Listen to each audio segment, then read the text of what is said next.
கரூர் சம்பவம் தொடர்பாக 17ஆம் தேதி ஆஜராகிறதுக்கு சம்மன் வழங்கப்பட்டிருக்குது. இல்லை, நான் அவருடைய ட்வீட்டை பார்த்தோம். ஏன்னா கடந்த வாரமே அது நிறைய செய்திகள் வந்துருந்துச்சு அவருக்கு கொடுத்தாங்கன்னு. ஏன்னா கண்டிப்பாக விசாரிக்கப்பட வேண்டிய முதல் நபர் செந்தில் பாலாஜி. ஏன்னா அவர் பல அமைச்சர்கள் மத்தியிலேருந்து வந்த குழுக்கள், ஏன் திரு நைனா நாகேந்திரன்னு சொல்லியிருந்தார் 41 பேர் கொலைக்கு முக்கிய குற்றவாளி செந்தில் பாலாஜின்னு சொல்லிட்டு. இதில் முக்கியமாக விசாரிக்கப்பட வேண்டிய முதல் நபரே செந்தில் பாலாஜி தான். அவர் கண்டிப்பாக அங்கே நடக்க வேண்டிய விசாரணை, அவருக்கான விசாரணை நல்லபடியாக நடக்க வேண்டும். ஏன்னா அது இப்போ எல்லாருடைய கருத்து எல்லாரும் சொல்லிட்டு இருக்கிற ஒரே விஷயம், ஒரு உள்துறை அமைச்சரை வச்சுட்டு திரு நைனா நாகேந்திரனே சொல்லியிருக்கிறார் 41 பேர் மரணத்திற்கு, அந்த கொலைக்கு காரணம் செந்தில் பாலாஜி தான். ஆனால் செந்தில் பாலாஜி தான் இதில் விசாரிக்கப்பட வேண்டிய முதல் நபர்.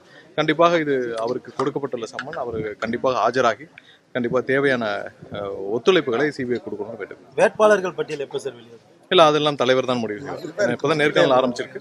ஒவ்வொரு விருப்ப மனுக்கள் அடிப்படையில் எங்களுடைய தலைவர் ஒவ்வொருத்தரையும் சூஸ் பண்ணி நேர்காணல் நடத்திட்டு வராங்க.